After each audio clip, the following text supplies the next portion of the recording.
청소년을 위한 생물 다양성 1차 시. 생물 다양성이란 주변 친구들을 보면 누구는 키가 크고 누구는 작고 또 어떤 친구는 피부색이 검고 또 다른 친구는 피부색이 밝은 등 생김새가 매우 다양하죠. 생물 다양성이란 동물과 식물 등이 얼마나 다양한지, 생김새, 살아가는 방식, 그리고 서식 장소 등은 얼마나 다양한지를 의미합니다. 이렇게 다양한 생물들은 서로 유기적으로 연결돼 생태계를 형성하는데요. 이 생태계를 지속시키기 위해서 생물 다양성을 유지하는 것이 중요합니다. 자, 그래서 오늘은 생물 다양성에 대해 아주 자세히 알아보려고 합니다. 자, 함께 시작해보죠. 이번 시간 학습 내용을 통해 여러분은 생물 다양성의 개념과 중요성, 생물 다양성 정보 공유 체계 및 주제별 현황, 그리고 생물을 분류하는 방법과 생물의 분류 체계를 설명할 수 있게 될 것입니다. 이와 관련하여 어떤 내용들을 배우게 되는지도 살펴보세요.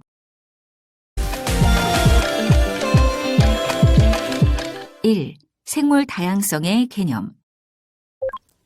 거실 화분을 키우는 선인장, 집 앞 화단의 소나무와 장미, 그리고 참새, 나비, 고양이, 개 등 우리는 다양한 동식물과 함께 살아가고 있습니다. 이처럼 생물들이 얼마나 다양한지를 뜻하는 말이 바로 생물 다양성입니다. 또 이러한 생물의 종뿐만이 아니라 생물이 살아가는 기반이 되는 생태계와 생물을 구성하는 유전자의 다양성 모두를 아우르는 말이 생물 다양성입니다. 그럼 생물 다양성의 좀 더 정확한 의미를 함께 알아볼까요? 우리는 생물로부터 식량, 의류, 건축자재, 의약품 및 신품종 개발의 원료 등 다양한 자원을 얻습니다. 또 자연 생태계는 우리에게 휴식과 안정을 제공하기 때문에 관광 자원으로도 이용됩니다. 이외에도 생물 다양성은 토양을 비옥하게 해주고 물을 보존하는 등 인류 생존을 위한 필수적인 자원을 얻고 있습니다. 그리고 생물들은 서로 밀접한 관계를 맺고 살아가므로 생물 다양성이 높을수록 생태계는 변화하는 환경 조건에 더 잘 적응하고 버틸 수 있습니다. 만약 특정 종이 사라져 생물 다양성이 낮아지면 생태계 평형이 깨지게 됩니다. 1992년 유엔 환경개발회의는 지구상의 생물종을 보호하기 위해 생물 다양성 협약을 채택했습니다.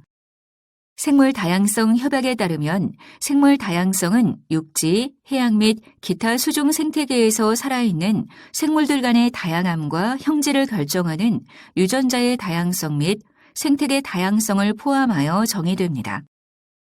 우리나라의 생물 다양성 보전 및 이용에 관한 법률 역시 생물 다양성이란 육상 생태계 및 수생 생태계와 이들의 복합 생태계에서의 생물체 다양성을 말하며 생물종 및 생태계의 다양성을 포함하는 것으로 설명하고 있습니다. 즉, 육지와 물을 포함하는 생태계에 얼마나 다양한 생물이 있는지, 그들의 서식 공간이 얼마나 다양한지를 종합적으로 생물 다양성이라 정의하고 있습니다.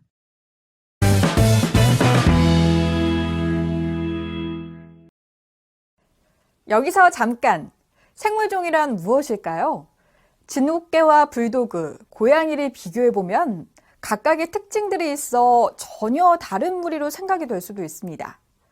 그런데 진돗개와 불도그는 같은 무리인 개라고 부르며 고양이와 다르게 취급합니다. 이처럼 생물을 분류하는 기본 단위를 종이라고 합니다. 종의 개념은 스웨덴의 식물학자인 린네에 이르러 체계화됐습니다. 린네는 종의 기준이 되는 외부 형태가 유사한 개체들을 같은 종으로 분류했습니다. 그러나 생물은 환경 조건에 따라 같은 종이라도 모양이 크게 다른 것들이 있으므로 형태적인 특징으로 종을 정의하기 곤란한 경우도 있습니다. 그래서 현대의 종이란 생물학적 종을 말하며 단순히 생김새만 비슷한 것이 아니라 자연 상태에서 짝짓기하여 번식이 가능한 자손을 낳을 수 있는 생물 무리를 뜻합니다. 예를 들어 수사자와 암호랑이 사이에 태어난 라이거는 번식 능력이 없어서 자손을 낳지 못합니다.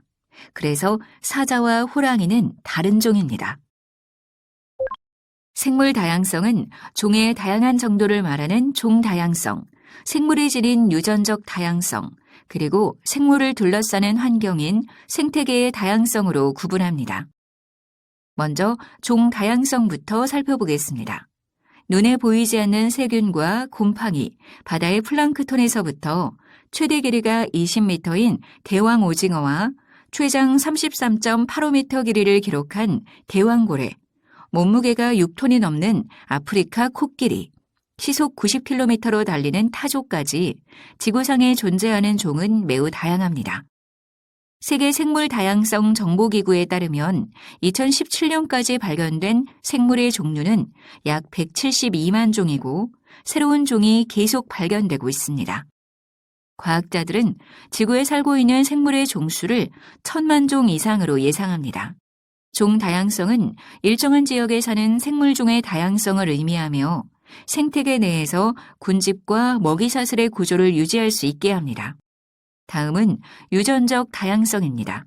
같은 종의 달팽이도 개체마다 껍데기 무늬와 색이 다르고 얼룩말도 개체마다 털 줄무늬가 다른데 이것은 개체마다 유전자가 다르기 때문입니다. 이렇게 같은 종이라도 유전자가 서로 다른 것을 유전적 다양성이라고 합니다. 같은 종의 생물들이라도 온도나 먹이, 물 등 서로 다른 환경에서 살다 보면 각 환경에서 살아남기 위해 환경에 적합하게 특성이 변화하게 되고 자신이 가진 그런 특성을 자손에게 전달합니다. 이런 과정이 오랫동안 반복되면 같은 종의 생물들 간에도 차이가 생겨서 서로 다른 생김새와 특성을 갖게 되죠. 이렇게 생물 다양성이 높아지는 건데요.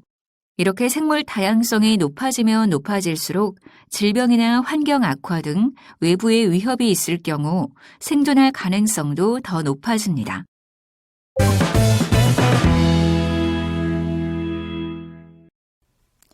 여기서 잠깐! 최근 품종 개량을 통해 맛있고 생산성이 높은 품종을 주로 생산하면서 질병에 취약한 경우가 생기고 있는데요. 그 대표적인 예로 바나나를 들 수 있습니다. 1950년대까지는 운반이 쉽고 달고 맛있던 자메이카 원산인 그로미셸 품종의 바나나가 대량 생산이 됐는데 치명적인 전염병인 파나마병으로 인해 생산성이 떨어지고 거의 멸종이 되다시피 했습니다. 그 후 그로미셸보다는 맛이 못하지만 파나마병에 강한 캐번디쉬 품종으로 대체가 되기 시작해 바나나 생산의 95% 이상을 캐번디쉬 품종이 차지하게 됐습니다. 그러나 1980년대에 변종 파나마병 바이러스가 캐번디쉬 품종까지 감염을 시키면서 바나나가 멸종되는 것 아니냐는 우려를 낳기도 했습니다. 이렇게 단일 품종을 대량 생산할 경우 전염병이 닥치면 치명적인 상황이 초래되기도 합니다. 다음으로 생태계 다양성을 살펴보겠습니다. 생태계 다양성이란 생물의 서식처뿐만 아니라 생태계의 다양한 정도를 나타냅니다. 지구에는 삼림과 초원, 하천, 갯벌, 해양, 사막, 농경지 등 다양한 생태계가 존재합니다. 그리고 그 생태계마다 강수량, 온도, 토양 등 환경이 다른 지역이 많을수록 그 환경에 적응한 생물이 종류와 수가 많을수록 생태계 다양성도 높아집니다.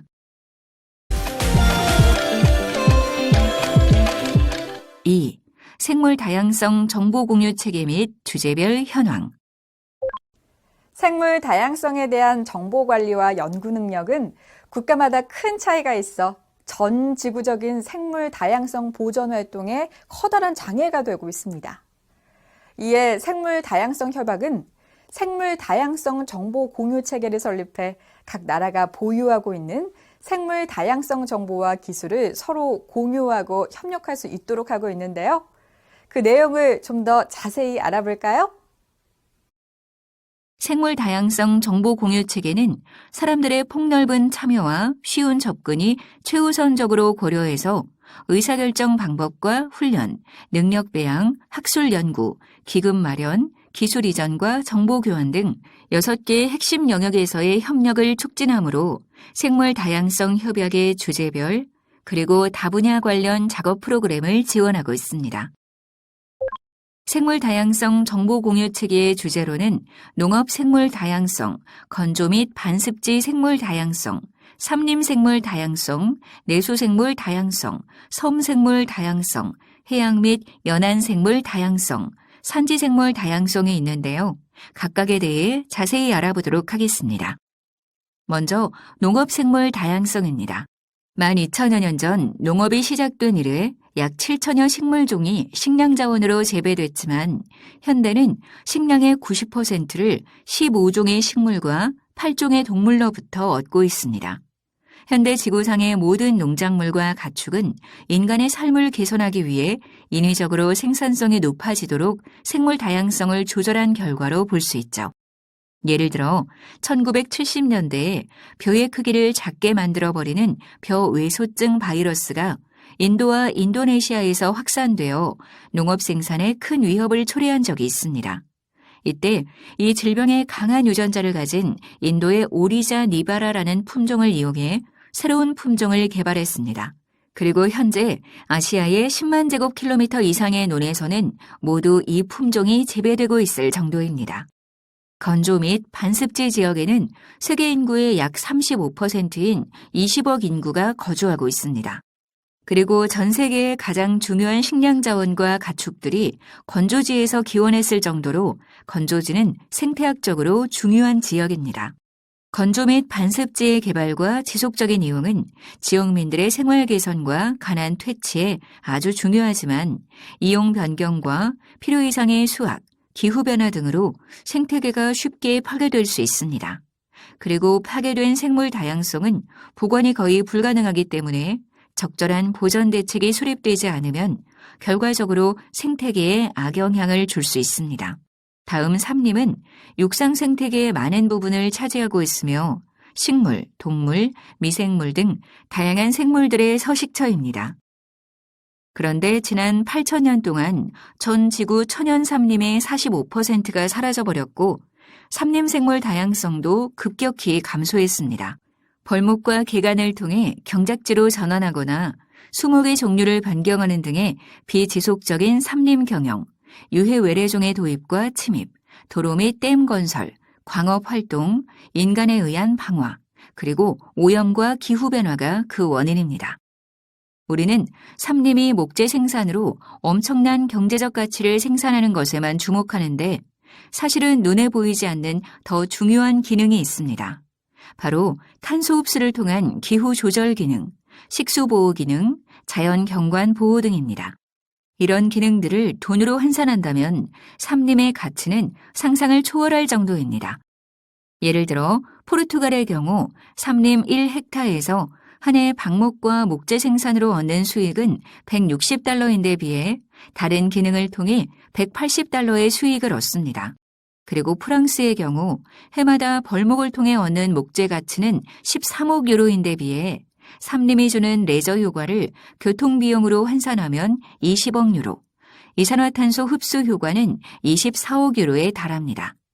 그동안 삼림의 생물 다양성이 갖는 중요한 가치를 알아보지 못해서 자원을 낭비했던 것입니다. 계속해서 다음 내수생물의 다양성을 살펴보겠습니다. 내수계는 습지, 늪뿐만 아니라 호수, 강, 연못, 시내, 지하수, 샘, 동굴물, 범람원 등의 환경을 의미하며 내륙 습지라고도 합니다. 내수는 특히 개발도상국에서는 식량, 소득 및 생계를 위한 중요한 경제적인 원천으로 물 공급과 에너지 생산, 운송, 휴양과 관광, 퇴적지와 영양분의 유지, 그리고 다양한 동식물의 서식지 제공 등 다양한 역할을 수행하고 있습니다. 그러다 보니 전 세계 담수어 만여 종이 사라지거나 멸종 위협, 멸종 위기에 처하는 등 내륙 습지의 생태계는 파괴됐고 내수생물 다양성도 위협받게 됐습니다. 한편 친환경적인 내륙 습지를 만들어서 내수생물 다양성을 높이는 경우도 있습니다. 스페인의 비토리아의 경우인데요. 비토리아는 홍수 피해를 막기 위해 제방을 쌓고 저수지를 만들었습니다. 그런데 저수지 대부분이 보통 때는 물이 없다가 강물이 불어나면서 수위가 높아지는 위험이 있었습니다. 이를 해결하기 위해 농지의 일부를 물 저장지대로 재활용하기로 했습니다. 그러다 보니 이 지역이 늘 물에 잠기는 습지가 된 겁니다. 이 습지의 식생을 유지하기 위해 사슴떼를 도입하자 새로운 동식물이 자라는 생태계가 마련됐고 비토리아는 생물 다양성이 높은 친환경 도시가 됐습니다. 다음 섬은 육지와는 다른 수많은 고유종이 서식하는 특수한 생태계를 유지하고 있습니다. 그리고 섬 지역의 풍부한 생물 다양성은 풍부한 식량과 편의를 제공합니다. 그런데 섬 생물 다양성은 분리된 환경에서 특수하게 조성된 생태계이기 때문에 외래종의 침입이나 인위적 시설 등의 환경 변화에 의해 쉽게 훼손될 수 있습니다. 따라서 섬 지역을 위한 환경 파괴 없는 개발 전략을 세워서 생물 다양성 자원을 보호하는 것이 무엇보다 중요합니다. 계속해서 해양은 지구 표면의 70%를 차지하고 있고 지구 기후변화의 완화 등 생태적으로 다양한 역할을 하고 있습니다. 또한 해양 생물은 지구 산소의 3분의 1을 생산하며 단백질 공급원으로 이용됩니다. 그런데 오염과 과도한 이용, 잘못된 연안 개발 정책 등에 의해 바다와 연안 지역의 생태계는 심각하게 위협받고 있습니다. 상당 지역이 복구가 불가능할 정도로 파괴됐고 몇몇 어종 자원은 고갈의 상태에 이를 정도로 남획돼 왔습니다. 특히 산호초 생태계는 화학물질로 인한 오염, 어업 활동을 통한 수자원의 남획, 기후변화에 따른 서식지 파괴, 외래종의 유입 등으로 심각하게 위협받고 있습니다. 마지막은 산지생물 다양성입니다. 산지 생태계의 급속한 변화와 파괴에 대해선 국제거인 공감대가 형성되면서 다양한 보전 노력이 진행되고 있습니다. 지속가능한 산지 개발에 대한 아젠다 21의 13장은 산지 생태계의 보전을 위해 즉각적인 활동이 필요함을 기재하고 있고 유엔 총회는 2002년을 산의 해로 정하여 지속가능한 산지 개발의 중요성을 알리고 있습니다. 그리고 2002년 지속가능한 개발을 위한 세계 정상회의에서도 산지의 지속가능한 개발을 위한 실행계획을 작성한 바 있습니다. 또 UNEP 월드 컨설베이션 모니터링 센터 앤드 UNEP's 마운테인 프로그램은 마운테인 와치 보고서를 작성하고 지진과 화재, 기후변화에 의한 산지 생태계 파괴, 토지의 구성 변경, 농업 용지로의 전환, 그리고 전쟁으로 인한 무분별한 산지 생태계 파괴 등을 위협 요인으로 제시하기도 했습니다. 3. 생물 분류 체계 및 분류 방법. 슈퍼마켓이나 도서관에는 물건이나 책이 종류별로 분류가 돼 있어서 필요한 물건이나 책을 쉽게 찾을 수 있습니다. 이처럼 지구에 살고 있는 다양한 생물도 기준에 따라 분류하면 생물을 연구하거나 이용하기에 편리하고 생물 다양성을 이해하는 데 도움이 되겠죠? 자, 그럼 생물을 분류하는 기준과 방법을 알아보겠습니다. 생물을 분류하는 방법은 인위 분류와 자연 분류로 나눌 수 있습니다. 인위 분류는 사람의 생물의 쓰임새, 서식지, 식성 등 사람의 이용 목적이나 편의를 기준으로 분류하는 겁니다. 그리고 자연 분류는 생물의 내부 구조와 생식 방법, 발생 과정 등 생물 고유의 특징을 기준으로 생물 사이의 가깝고 먼 관계와 진화의 계통에 따라 분류하는 방법입니다. 생물을 고유의 특징이 아닌 사람의 편의대로 분류하면 분류하는 사람에 따라 결과가 달라질 수 있어서 과학에서 생물을 분류할 때는 자연 분류 방식을 따릅니다. 우리가 편지를 쓸 때 시나 도, 군이나 구, 읍 또는 면, 도로명이나 건물 번호 등의 단계로 주소를 쓰는 것처럼 생물을 분류할 때에도 단계를 정해 놓으면 쉽게 분류할 수 있습니다. 이렇게 생물을 분류해 나가면 분류체계상 몇 가지 단계가 생기는데 가장 기본 단위는 종입니다. 비슷한 특징을 지닌 종끼리 묶어서 더 큰 단위인 속으로 분류합니다. 그리고 이와 같은 방식으로 과, 목, 강, 문, 기까지 분류합니다. 예를 들어 호랑이의 분류 단계는 호랑이, 표범속, 고양잇과 식용목, 포유강, 척삭동물문, 동물계로 분류합니다. 생물의 종에 붙여진 이름은 국제적 학술 명칭인 학명을 사용해야 합니다. 학명은 기본적으로 린네가 제안했던 생물의 이름을 두 단어로 나타내는 이명법을 사용합니다. 이명법은 속명과 종소명을 쓰고 그 다음에 명명한 사람의 이름을 씁니다. 그러니까 사람의 학명을 이명법으로 나타내면 호모, 사피엔스, 린네입니다. 한 집안의 족보를 따라 거슬러 올라가 보면 그 집안의 뿌리를 알 수 있고 친척과의 관계도 파악할 수 있습니다. 마찬가지로 자연 분류 기준에 따라 생물을 분류하면 생물 사이의 가깝고 먼 관계와 진화 계통을 알아낼 수 있습니다. 생물의 유연 관계를 토대로 공통조상과 여기에서 진화해온 갈래를 나타낸 것을 이를 나무에 비유하여 나타낸 것을 계통수라고 하는데요. 계통수에서 같은 가지에 속하는 생물들은 공통조상에서 갈라져 나온 것으로서 다른 가지의 생물들보다 유연 관계가 가깝습니다. 또 공통조상은 앞세대로 갈수록, 그러니까 아래 방향으로 갈수록 더 늦게 출현한 것입니다.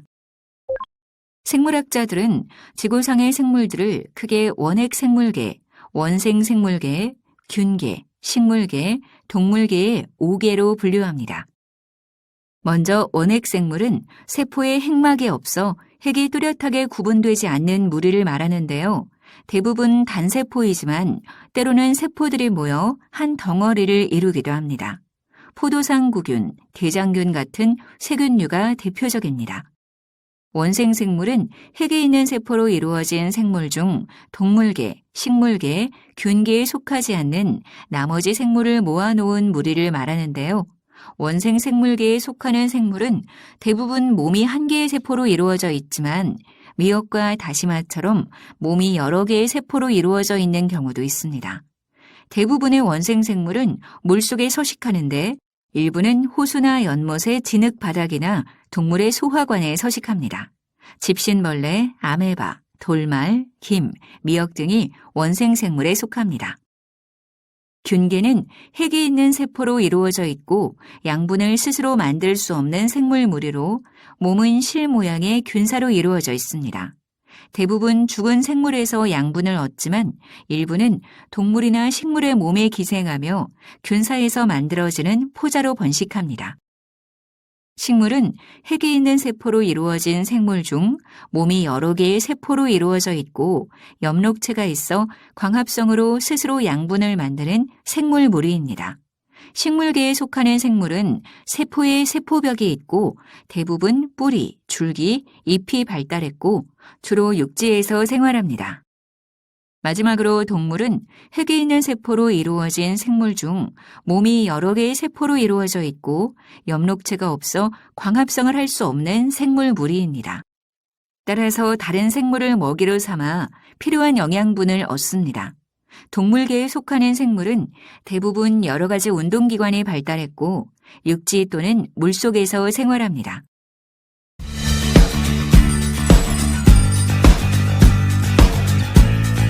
평가하기. 지금까지 학습한 내용을 퀴즈를 통해 확인해 보겠습니다.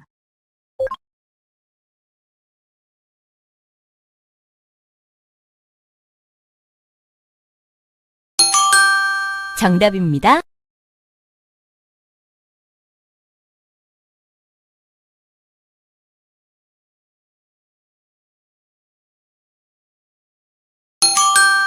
정답입니다.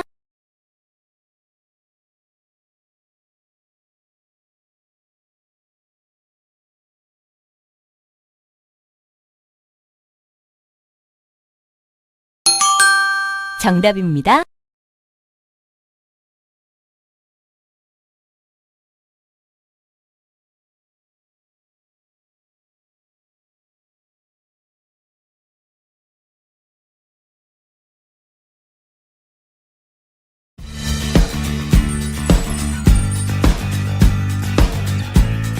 정리하기.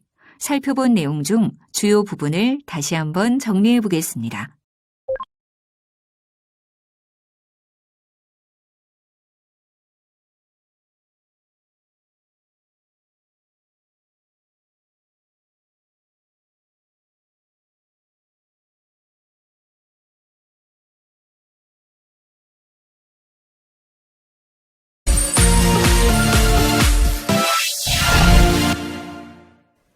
우리 인류에게 휴식과 안정을, 그리고 필수적인 자원을 공급해주는 소중한 존재, 생물 다양성 잘 살펴보셨나요?